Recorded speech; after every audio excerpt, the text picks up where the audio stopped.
রাজশাহীর কুমারপাড়া এলাকার স্কুল শিক্ষিকা শাপলা খাতুন বাড়ির দৈনন্দিন কাজে ব্যবহার করেন ওয়াসার পানি, কিন্তু পানিতে আয়রনের পরিমাণ এতটাই বেশি রাতের থালা বাসন সকালে লালচে হয়ে যায়। এছাড়াও পানির স্বাদ ও গন্ধ পর্যন্ত পরিবর্তন হয়ে যাচ্ছে।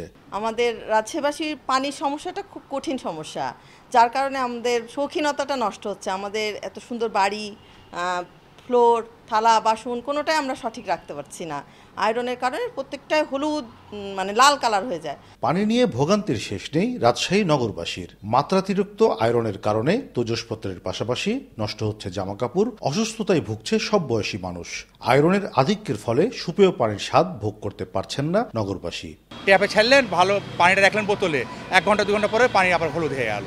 তাহলে আমাদের লাভ কি? 3 দফা টাকাও বেশি দিব, জিনিসও খারাপ পাবো, এভাবে তো চলে না। তাহলে দাঁতে লাল মরিচার মতো দাগ পড়ে, তারপরে থালা বাসনে আয়রনের একটা পড়ে। গোসল করা, মাথার চুল, কাপড় চোপড় সব লাল হয়ে যায়।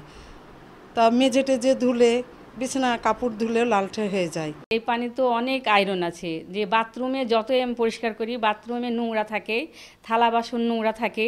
এই হাঁড়ি যেগুলো তো ফুটায়, 1-8 মাস ফুটানোর পরে সেই হাঁড়ি আর ইউজ করতে পারি না, আমরা ফেলে দিতে হয়। গভীর নলকূপ, ওয়াসার পাইপলাইন সব পানিতেই মিলছে আয়রনের উপস্থিতি, কোথাও কম কোথাও বেশি। রাজশাহী শহরের সিটির মধ্যে এটা হলো বিক্ষিপ্ত আকারে আমরা রেজাল্টটা পাই।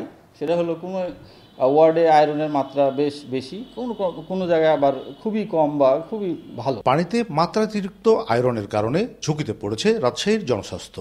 প্রতি লিটারে 0.5 মিলিগ্রাম আয়রন হচ্ছে আমাদের শরীরের জন্য খুব প্রয়োজনীয়।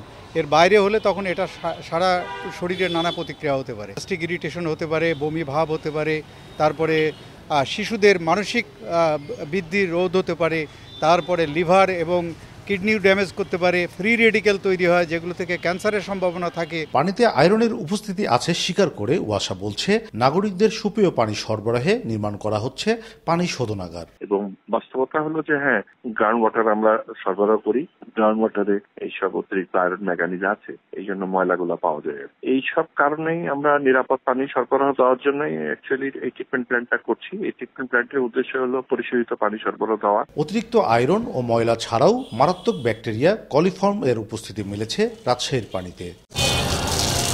কাজী শাহেদ, দেশ টিভি, রাজশাহী।